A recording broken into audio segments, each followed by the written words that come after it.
So speaking of boundaries, I had a thought. I feel like in relationships, there's this fine line between people say you should never change for anyone, but also relationships are about compromise and about being adaptable. Like that's a huge thing in relationships. So where does that boundary lie between, changing for somebody versus being adaptable and compromising?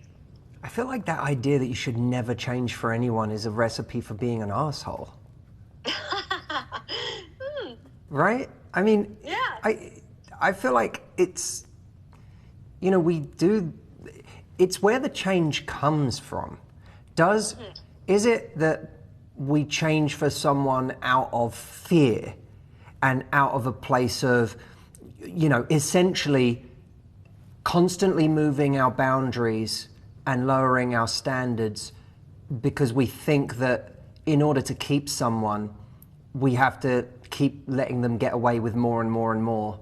And that's a danger. The danger is when we think we have someone awesome that we really want to keep. And because of our low self-esteem, we think in order to keep them, we have to just go out of our way constantly to serve them and to please them. And they want us to come over to their part of town. So we always go over to their part of town, but we ignore the fact that they never make the effort to come to our side of town. It's always on their schedule. It's always when they pick up the phone last minute. These are things that are about the lowering of our standards. They're not about change that comes from a compassionate and generous place. And, sometimes we change.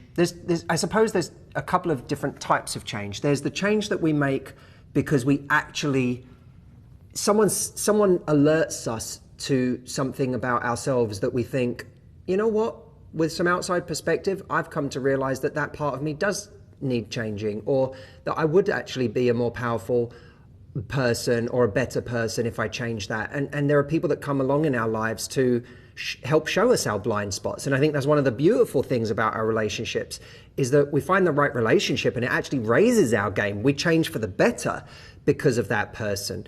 So I would hope that we change. There are then the other changes that we make sometimes in a relationship where we change something that isn't a big deal to us to change. It's not like we know it would make someone happier if we did something. They kind of, for example, maybe when we go away on vacation and we're not together, they like texting and calling and we don't really care.